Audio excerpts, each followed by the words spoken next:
डरपोक खरगोश की कहानी। आसमान गिर रहा है। जंगल में एक डरपोक खरगोश रहता था। एक दिन वह देवदार के पेड़ के नीचे मज़े से सो रहा था कि अचानक एक फल उसके सिर पर आ गिरा। डरपोक खरगोश की नींद खुल गई। वह सोचने लगा कि ये क्या हुआ, क्या गिरा मेरे सिर पर, कहीं आसमान तो नहीं गिर रहा। दिमाग में ये सोच आते ही वह डर गया और फिर क्या था, वह भागने लगा। वह बेतहाशा भागता चला जा रहा था। उसे इस तरह भागते हुए जब हाथी ने देखा तो पूछने लगा, अरे भाई खरगोश, क्या हुआ, क्यों ऐसे भागे जा रहे हो। खरगोश हाँफते हुए बोला, भागो भागो, आसमान गिर रहा है। खरगोश की बात सुनकर हाथी भी डर गया। वह भी उसके पीछे पीछे भागने लगा। कुछ देर बाद उनकी मुलाकात गेंडे से हुई। गेंडे ने भागने का कारण पूछा तो हाथी ने खरगोश से सुनी बात दोहरा दी, भागो भागो, आसमान गिर रहा है। ये सुनकर गेंडा भी डर गया और उनके पीछे भागने लगा। अब जो भी उन्हें मिलता आसमान गिर रहा है सुनकर उनके पीछे भागने लगता। खरगोश के पीछे हाथी, हाथी के पीछे गेंडा, गेंडे के पीछे भालू, भालू के पीछे चीता और ऐसे ही जंगल के ढेर सारे जानवरों की कतार लग गई। सब बेतहाशा भागते जा रहे थे। इतने सारे जानवरों को इस तरह भागते हुए जब जंगल में टहल रही लोमड़ी ने देखा तो चकित रह गई। उसने कतार में लगे भालू से पूछा, क्या हुआ भाई, तुम सब लोग ऐसे कहाँ भागे चले जा रहे हो। भालू चिल्लाया, भागो भागो, आसमान गिर रहा है। ये सुनकर लोमड़ी अचरज में पड़ गई कि ऐसा भी कहीं होता है। उसने सारे जानवरों को रोका और बोली, इस तरह भागने से किसी समस्या का हल नहीं निकलेगा। चलो जंगल के राजा शेर के पास चलते हैं। सब लोमड़ी के पीछे चल दिए। थोड़ी ही देर में सारे जानवर शेर के सामने खड़े थे। लोमड़ी ने शेर को सारी बात बताई। ध्यान से सारी बात सुनने के बाद शेर ने पूछा, सबसे पहले किसने आसमान गिरते हुए देखा। सब ने खरगोश की तरफ इशारा किया। शेर ने खरगोश से पूछा, तुमने कहाँ देखा कि आसमान गिर रहा है।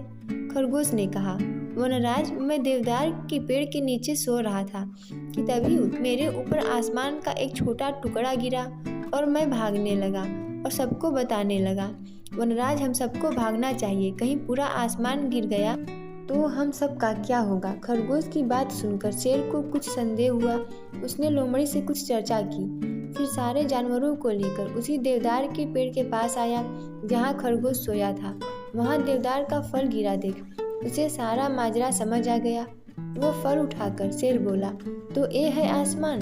सारे जानवर समझ गए कि डरपोक खरगोश देवदार का फल गिरने पर सोचने लगा कि आसमान गिर रहा है। सब हंसने लगे। खरगोश बहुत शर्मिंदा हुआ। शेर ने खरगोश को समझाया कि इस तरह की अफवाहें नहीं फैलानी चाहिए। उसने सारे जानवरों को भी समझाया कि बिना सोचे समझे किसी की बात पर यकीन नहीं करना चाहिए। इस कहानी से हमें यह सीख मिलती है कि बिना सोचे समझे अफवाहें नहीं फैलानी चाहिए और बिना सोचे समझे किसी की बात पर विश्वास नहीं करना चाहिए। गधा, लोमड़ी और शेर की कहानी। एक बार जंगल में रहने वाली चालाक लोमड़ी की मुलाकात सीधे साधे गधे से हुई। उसने गधे के सामने मित्रता का प्रस्ताव रखा। गधे का कोई मित्र नहीं था। उसने लोमड़ी की मित्रता स्वीकार कर ली। दोनों ने एक दूसरे को वचन दिया कि वे सदा एक दूसरे की सहायता करेंगे। उस दिन के बाद से दोनों अपना अधिकांश समय एक दूसरे के साथ गुजारने लगे। वे जंगल में घूमा करते, घंटों एक दूसरे से बात किया करते थे। गधा लोमड़ी का साथ पाकर बहुत खुश था। एक दिन दोनों जंगल के तालाब किनारे बातें कर रहे थे।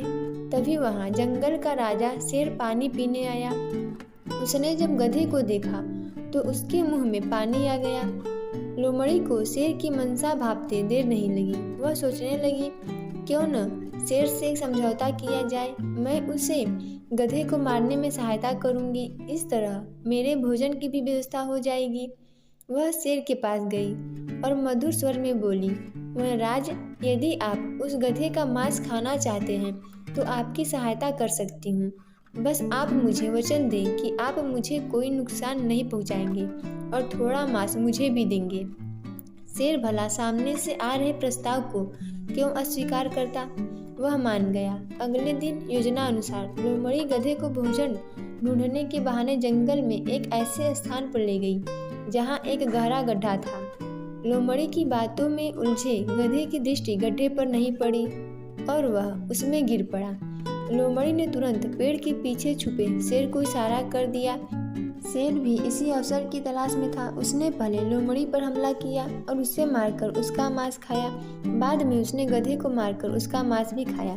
इस कहानी से हमें यह सीख मिलती है कि मित्र को धोखा देने वाले का परिणाम बुरा होता है। दोस्तों, ऐसे ही वीडियो देखने के लिए हमारे चैनल को सब्सक्राइब करें, वीडियो को लाइक और शेयर करें।